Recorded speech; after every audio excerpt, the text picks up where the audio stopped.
퍼실리테이터에게 포스트잇이란 두뇌의 이전이다, 이렇게 얘기할 수 있겠네요. 너무 어려운 말인가요? 저희가 오늘 워크숍에 와 있는데 차트지랑 포스트잇이 너무 많아서 네. 보기 시작하면서부터 질렸어요. NJ가? 네.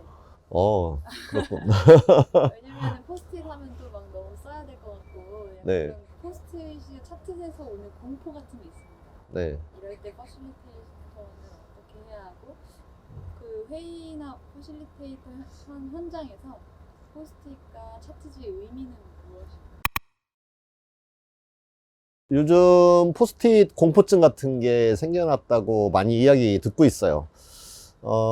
사람들이 이제 포스트잇을 보면 또 포스트잇이야, 뭐 이런 말을 많이 하고, 그럴 때 어떻게 하면 좋으냐, 이런 질문을 해오는 경우들이 있는데요. 저는 우선 포스트잇에 대하여 그렇게 아주 안 좋은 반응을 할 경우에는 퍼실리테이터가 사과를 하시면 좋다라는 말씀을 먼저 드립니다. 왜 그러냐면 어쨌든 참여자들이 그 이전 퍼실리테이터로부터 포스트잇 사용에 대한 어떤 모종의 공격을 받았거나 또는 이렇게 괴롭힘을 당한 것이기 때문에 그 괴롭힘을 당하게 한 어떤 이전 퍼실리테이터를 대신해서 좀 사과를 하시는 게 필요하다. 그동안 포스트잇 때문에 고생을 많이 하셨군요. 오늘은 그렇게 괴롭히는 퍼실리테이션이 되지 않도록 제가 최선을 다해 보겠습니다 라는 식의 사과가 필요하다라고 생각이 됩니다. 그 다음 이제 두 번째는, 그러면 또 그렇게 말해놓고 또 포스트잇으로 괴롭힘을 주면 안 되잖아요. 그러면 어떻게 하면 괴롭힘이라고 느껴지지 않고, 그리고 즐겁게 포스트잇을 활용해서 회의를 할 수 있는가? 이게 이제 굉장히 중요한 포인트인데, 퍼실리테이터가 포스트잇을 쓰는 이유를 명확하게 알아야 돼요. 그 점착 메모지를 쓰는 이유는 사람들의 생각을 꺼내놓게 하고, 그 꺼내놓은 것을 이렇게 적게 해서 그것을 계속해서 다시 보면서 생각하자, 이런 취지거든요. 그러니까 그 이유에 대하여, 포스트잇을 쓰면 좋은 이유에 대하여 아주 간략하게 언급을 하는 것이 필요합니다. 선생님들 지금 좋은 의견을 내주시고 계신데 여기에 기록을 해보면 우리가 나중에 이걸 좀 더 진전을 시키고 다시 그 귀중한 아이디어를 볼 수 있을 것 같습니다. 이걸 다루기 위해서 좀 적어가면서 하면 좋겠네요. 이런 식의 이제 안내를 드리는 것이 필요하겠죠. 근데 그럼에도 불구하고 되게 거부감을 여전히 가지고 있는 참여자가 있다면, 그때는 포스트잇에다가 퍼실리테이터가 써서 붙여가면서 하시면 됩니다. 그러면 사람들이 내 아이디어를 적어서 이렇게 붙여주네? 그러면 존중받는 느낌을 갖게 되고, 나중에 말할 때 저 아까 내가 했던 이야기가 저기 붙어 있으니까 그걸 상기시키면서 대화를 이끌어나가는 게 도움이 되죠. 그래서 포스트잇은 도움을 주는 거지 결코 괴롭히려고 하는 것이 아니잖아요. 그러니까 그 점을 실제로 그렇게 사용해야 되고, 그렇게 사용한다는 것을 말해주는 것, 그것이 매우 필요하다고 생각합니다. 그 두 가지 포인트, 하나는 내가 적은 아이디어가 잘 이렇게 게시가 되고 잘 볼 수 있게 한다는 것, 그게 한 가지고요. 또 한 가지는 그렇게 했을 때 아이디어를 더 진전시키기가 좋다라고 하는 것이 이제 포스트잇을 쓰는 굉장히 중요한 장점이라고 할 수 있거든요. 그래서 퍼실리테이터가 그걸 잘 기억하고 사용자에게 그런 뉘앙스, 그런 언급 또는 그런 유용성을 상기시켜 주게 하는 그런 발언, 그런 것이 필요하다라고 할 수 있습니다.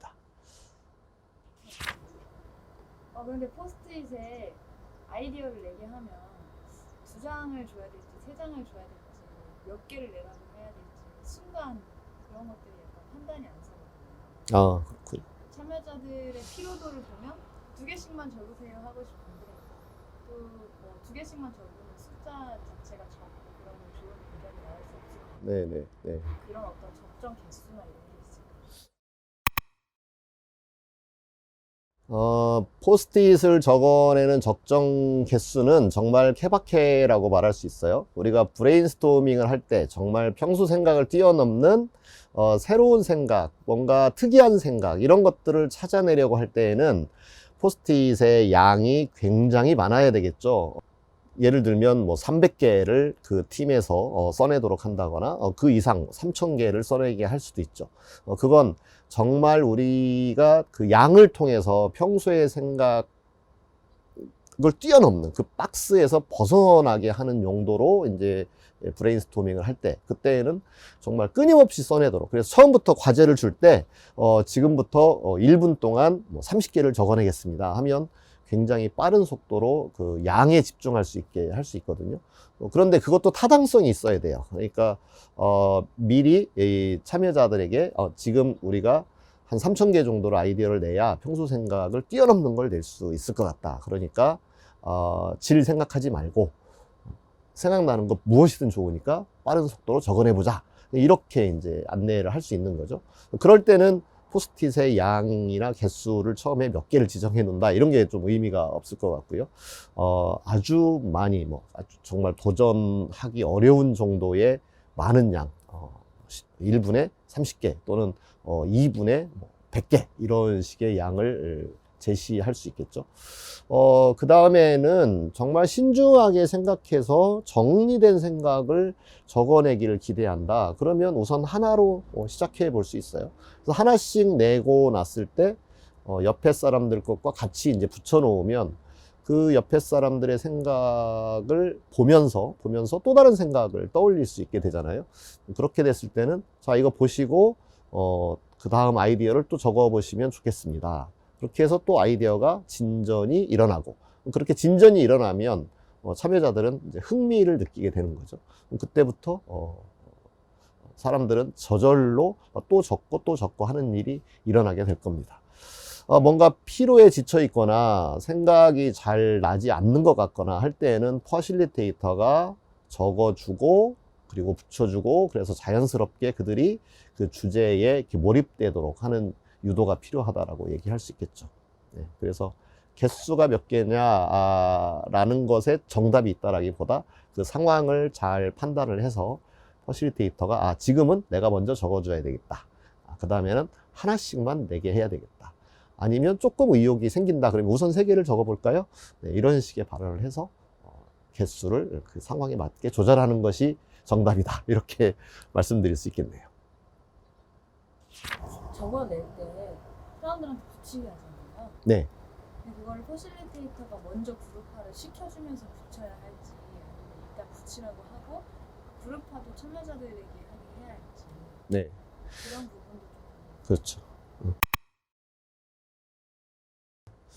그룹핑을 누가 하느냐, 그것 되게 이슈라고 할 수 있는데, 늘 어떤 게 더 유용할까를 퍼실리테이터는 생각해야 되겠죠. 그래서 참여자들이 나와서 그룹핑을 해야 되는 상황은 붙어있는 포스트잇이 일단 너무 많을 때는 퍼실리테이터가 그걸 혼자서 그룹핑 하기에 시간이 너무 많이 걸려요.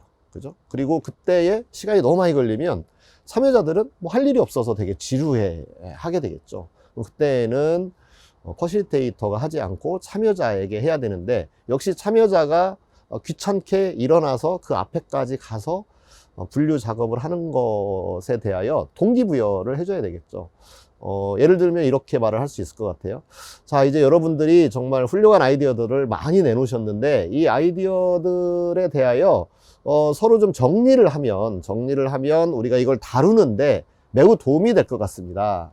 앞으로 우리가 이걸 잘 다루고 또 그래서 결론에 도달하기 쉽게 할 수 있도록 한번 정리를 해줬으면 합니다 하고 퍼실리테이터가 빠지고, 처음에는 이제 머뭇거릴 수 있어요. 근데 그 머뭇거릴 때 너무 재촉하면 또 진도가 잘 안 나갈 수 있죠. 그때는 살짝 뒤에 빠져서 한두 분씩 이렇게 빠져들게 되면, 그러니까 처음에 좀 생각하느라고 주춤하는 것도 있고, 처음에 약간 귀찮기 때문에 주춤하는 경우가 있을 수 있잖아요. 근데 그때 여러분의 도움이 필요하다, 이건 의미 있는 행동이다, 자, 나가서 조금씩 하다 보면 정리가 잘 되어 갈 겁니다. 이제 이런 발언을 해서 좀 안심시켜드리고, 아, 저거 언제 하지? 라는 이제 걱정을 할 수 있으니까요.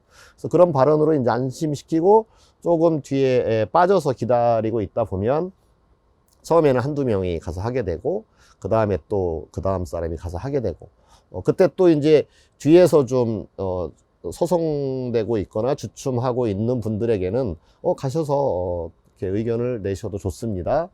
그리고 맞고 틀린 게 없으니까 우선 이렇게, 포스트잇을 옮기다 보면 정리가 되어 갈 겁니다. 등등의 이제 언급을 해서 이분들이 주춤하고 이렇게 인볼브를 하지 않으려고, 이렇게 끼어들지 않으려고 하는 이유는 내가 혹시 잘못하는 건 아닐까, 그런 조심스러움 때문에 그럴 수 있거든요.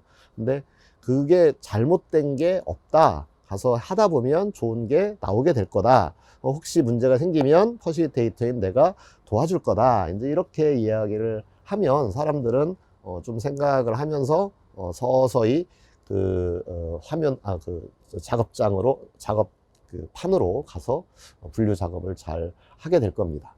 그 다음에 이제 개수가 적거나 그럴 때 사람들에게 나와서 정리를 해주세요 그러면, 그거 몇 개 안 되는데 그걸 왜 우리한테 시켜? 라는 생각이 들겠죠. 그때는 퍼실리테이터가 자연스럽게, 요렇게 좀 정리하고, 이건 좀 어디에 붙이면 좋을까요? 이렇게 물어서 붙일 수도 있고, 너무 명백하게 여기에 붙여도 되겠다라고 할 때에는 자기가 이렇게 붙여놓고 나중에 퍼실리테이터가 붙여놓고 나중에 참여자들한테, 자, 이렇게 분류를 해봤는데 어떠세요? 이렇게 물으면 뭐 잘 된 것 같습니다. 저건 좀 이쪽으로 옮겨도 좋겠네요.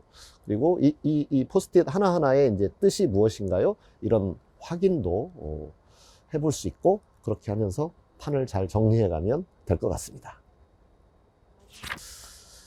퍼실리테이터에게 포스트잇이란 두뇌의 이전이다, 이렇게 얘기할 수 있겠네요. 너무 어려운 말인가요? 네, 머릿속에 있는 생각을 꺼내놓고 다룰 수 있도록, 머릿속에 있어서 다루게 되면 자기밖에 다룰 수 없잖아요. 네, 거기에 있는 나의 기억과 지식과 아이디어를 꺼내놓고 이렇게 다루는데, 나만 다룰 수 있는 게 아니라 그렇게 되면 다른 사람과 함께 다룰 수 있고, 또 다른 사람이 꺼내놓은 것을 내가 다룰 수도 있고, 그래서 공동 작업이 가능하도록 하는 두뇌의 이전이다, 이렇게 말할 수 있겠네요.